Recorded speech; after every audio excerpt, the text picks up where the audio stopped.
Laan pod akong mensahe sa mga sa niabugar nako sa mga niabugar nako sa una o kaning na diha jud mismo sa aning sa korte sa una.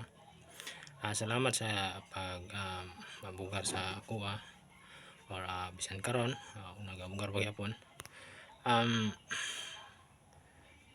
Mao to una. Tapos kaning bahin sa kaning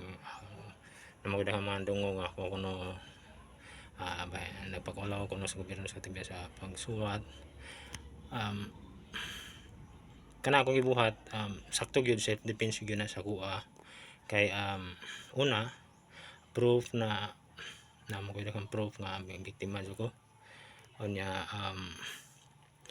kung dili na ko ipanuwat madaot akong naganiwang mo ni ko na ang akong nuna daot ang akong pag-isip madaot kay mapungot man ta ba na manatay kanang na madungog mapungot man jud ta di man jud mahitabo nga di ta mapungot magpatay maganino bang tao. Nya ako wa jud ko hilabot diri dapita nya na ako na madungog bisan na ilahas sungog unsa ba na nga kuan na mga threats natural manuwat jud ta kay ako security guard man ko ang security guard manuwat man na magbantay man jud ka sa ang training nimo ang training nako as security magbantay jud ka sa palibot sa kinabuhi o sa mga butang mo nang manuwat jud ko dili jud mahitabo nga ako nagpakaulaw lang tungod kay way rason self defense ug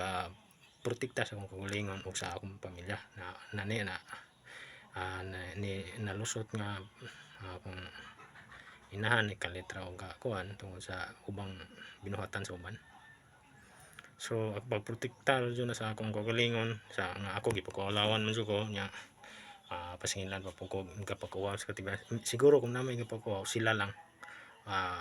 inyo halang gibaliktad sila wa man jud ko nilabot nila so sila jud ang nagpakaulaw dili ako.